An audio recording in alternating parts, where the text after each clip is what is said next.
Hutan rimba adalah mesin waktu yang mampu membawa kita ke masa lalu. Dia enggan ikut perkembangan zaman. Ketika manusia makin modern dan melupakan asal-usul, hutan rimba tetap seperti itu adanya. Menakutkan dan mengagumkan dengan segala misterinya.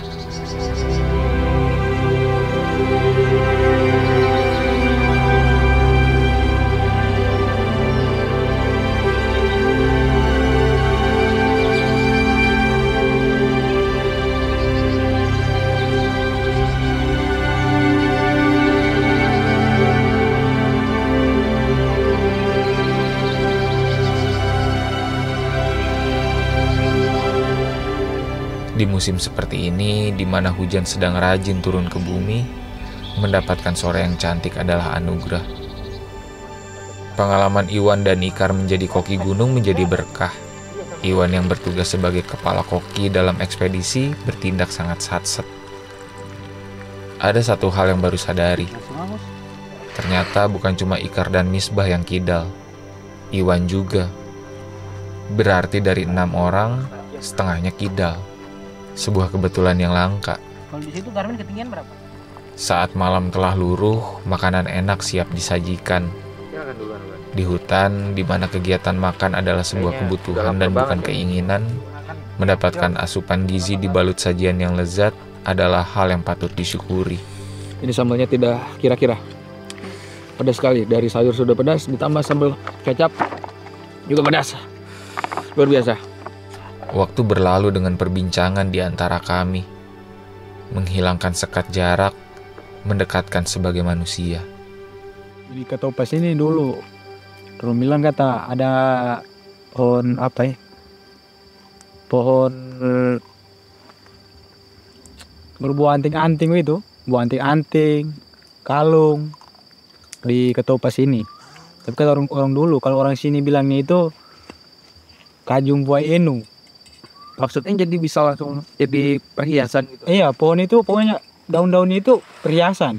Oh, ada di daerah sini? Iya, dulu. Wah. Cuma sekarang sudah ada. Orang yang bilangnya apa? Kajung buah enu. Artinya apa tuh? Pohon berbuah macam perhiasan.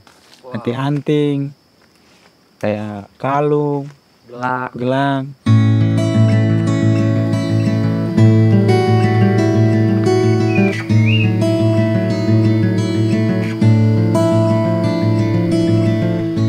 Sekitar pukul 6 pagi, kami serempak terjaga. Bukan karena alarm, melainkan karena mules-mules. Makanan enak semalam terlalu banyak dibumbui cabai. Alhasil, kami bergiliran pergi ke WC dalam tanda kutip. Oh iya, tahu kan, menahan buang air bukan hal yang baik. Termasuk dalam hutan. Kalau harus dibuang, ya buang saja. Apalagi semisal banyak sumber air. Tidak ada alasan untuk ditahan kecuali masalah kebiasaan dan mungkin kebersihan. Pos 2 sebenarnya tempat yang nyaman, kecuali di bagian lebah yang banyak sekali. Mengerubungi kami entah mencari apa. Proses packing harus diwarnai dengan berkelahi melawan lebah.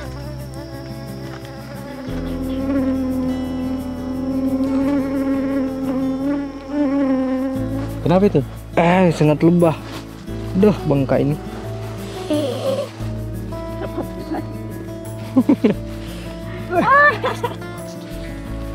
Pukul 9 kami memulai perjalanan hari kedua. Ternyata benar adanya. Trek dari desa ke pos 2 tidak ada apa-apanya jika dibandingkan dengan yang kami jajaki sekarang.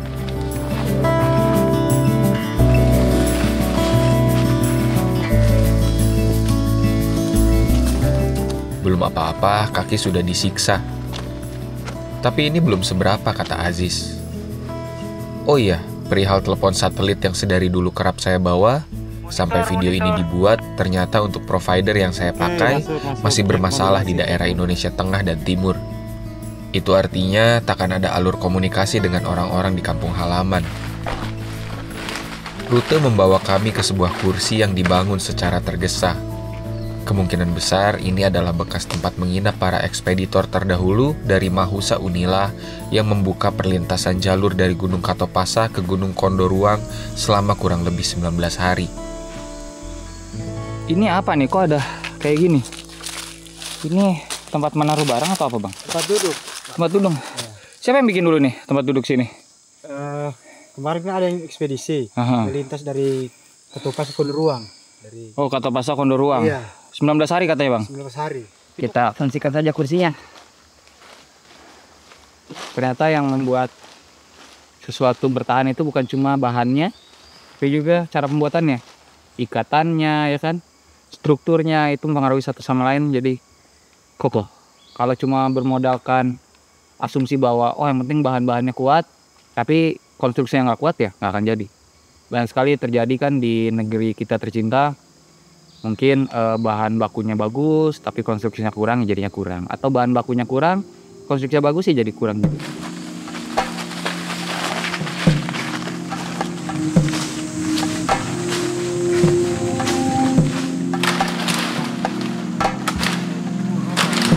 Oke, di sini masih banyak, sudah mulai banyak pohon rotan. Jadi kita harus hati-hati, pastikan baju jangan digulung. Tatkala sedang asik menyusuri hutan, Misbah berkata bahwa saya hampir menginjak ular, tapi tidak sadar. Waduh, untung saja tidak ada pergerakan tiba-tiba. Jalur tidak makin mudah, justru kian melipir dan menukik tajam. Matahari enggan meredupkan cahayanya. Kami diserang dari atas kepala dan dari bawah kaki. Variasi jalur berubah terus, namun benang merahnya adalah daun kering. Sesekali kami melewati pohon rotan. Ah iya, pohon yang sangat berguna jika dibudidayakan, namun menyebalkan bila dilewati. Posesif sekali, mencengkram kuat dan urung melepaskan.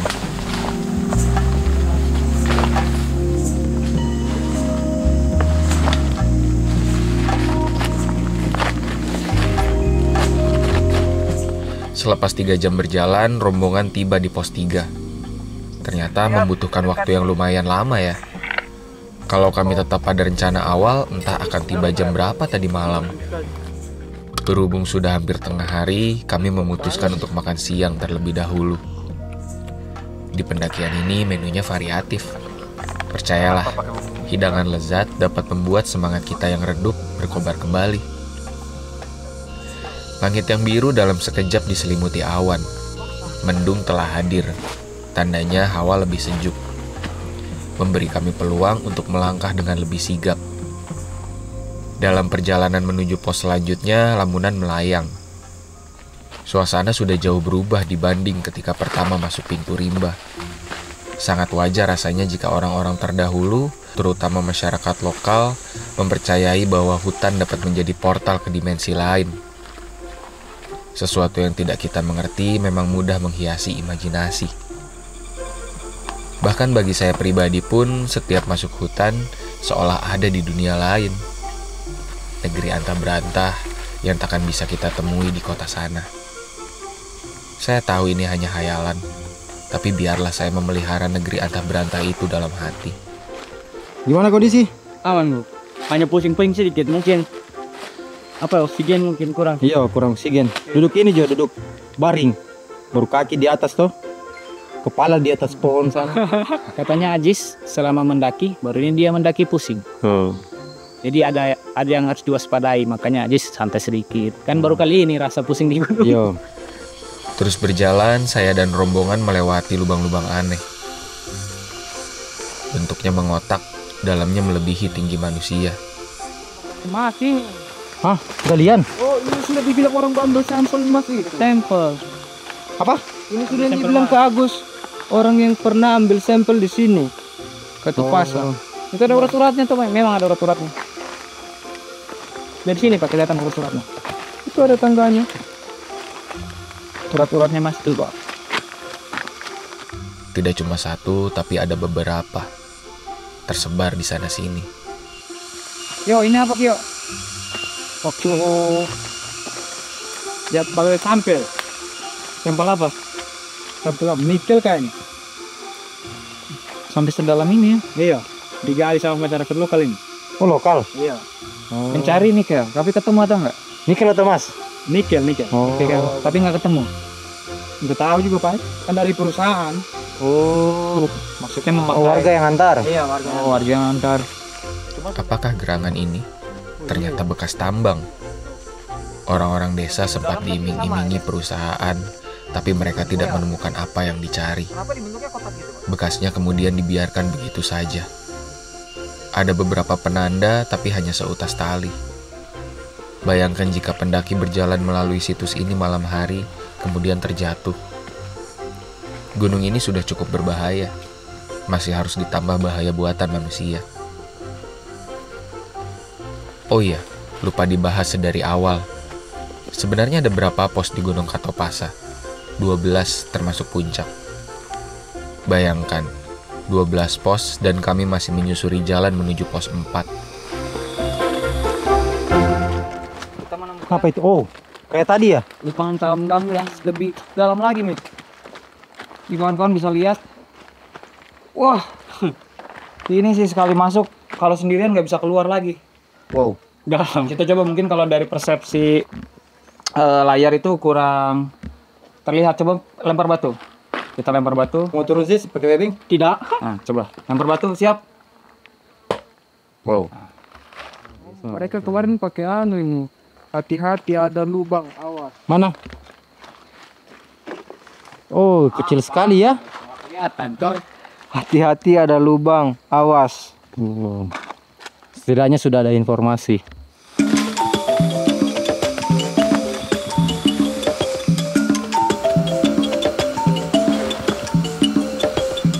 Melihat jarak di peta pun, gunung ini memang terbilang panjang. Kyo sempat berucap, setelah ini dia akan berhenti naik Katopasa dan fokus merawat keluarga. Dia sudah terlalu sering bolak-balik masuk hutan Katopasa. Tahu kapan harus berhenti adalah anugerah. Saya tidak bisa melawan keputusannya. Beberapa batu berlumut yang kami injak menandakan dekat dengan sumber air. Pos 4 sudah tidak jauh lagi. Kami pun tiba di sore hari. Sembari mengisi persediaan air, kami sedikit mencamil. Kalau orang lokal bilang ini namanya lembah rupiah. Oh iya, lembah rupiah. Ini lembah rupiah. Kenapa dinamakan lembah rupiah? Karena dulu ini kalau masyarakat lokal sini biasa cari-cari penghasilan itu banyak dari sini. Misal rotan, damar. Nah, makanya dinamakan lembah rupiah. Oh iya. Pusat penghasilannya di sini Iya, cari uang ya. cari uang. Di tahun-tahun 80-an, 70-an. Suasana di pos ini begitu menenangkan. Segala letih hilang begitu saja, berganti dengan tawa. Kita di sekitaran sini air, belum di floating sih di sini. Sekitaran sini. Nah, nanti turun tuh ke sini melipir, turun tep di sini. Nanti naik pos 6. Pos 6 sekitaran sini nih. Ini adalah daun apa, Kar? Jadi daun khas dari Sulawesi. Sebenarnya paling banyak di Sulawesi Utara. Sampai ke Sulawesi Tengah juga masih banyak. Jadi makanan khas Bur Manado kan. Ini namanya gedi. Nah, saya waktu dulu sekitar 11 tahun yang lalu pernah disuguhi namanya sayur gedi. Sayur gedi. Ternyata nggak cocok. Langsung mules sehari semalam. Habis itu muntah gedi keluar, baru bener lagi badan. Tubuh terlalu nyaman. Kami tidak boleh berdiam lebih lama lagi. Perjalanan dilanjutkan.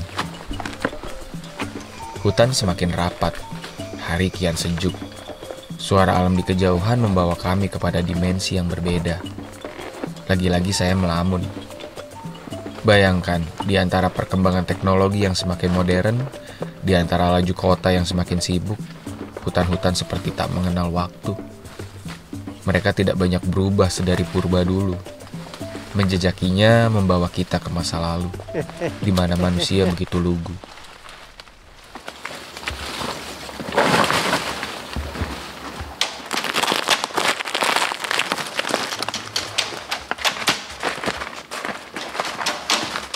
Pada satu titik, kami melewati percabangan jalur antara ke kiri dan kanan.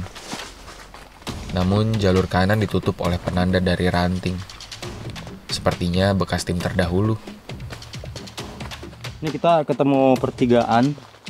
Jadi ada yang ke kiri, ada yang ke kanan. Nah, cuma ini memang Mungkin dari ditandain, udah ditandain, kemungkinan jalurnya ke sana, Pak. Rombongan kami terpencar-pencar. Tapi semoga semuanya mengerti maksud blokade ranting tersebut.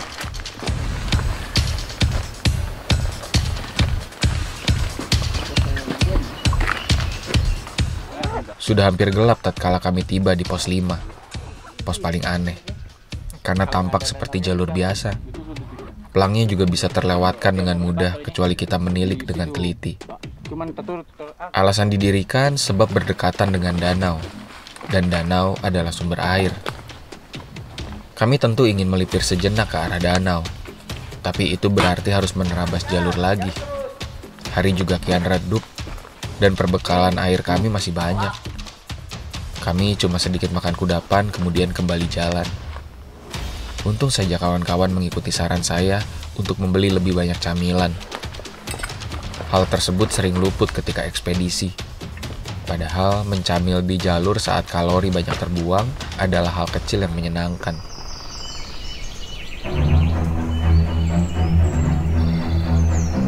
Kata Aziz, tempat paling bagus untuk berkemah adalah pos 8 atau pos 9. Di sana selain pemandangannya ciamik, air juga mudah didapat, mengalir dengan deras.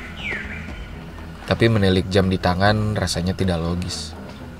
Kemungkinan besar kami cuma bisa dapat pos 6 hari ini. Penuh keraguan, saya bertanya kembali pada Misbah. Apakah kita bisa menepati ekspedisi 4 hari seperti yang telah disepakati?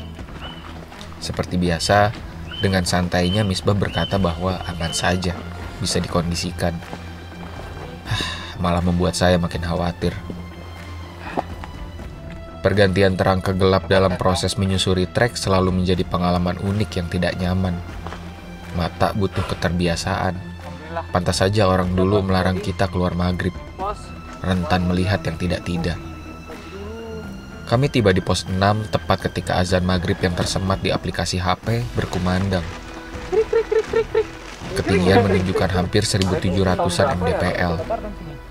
Setelah lelah menderah, dingin terasa. Keputusan final menginap di sini, bukan di pos 8, apalagi pos 9.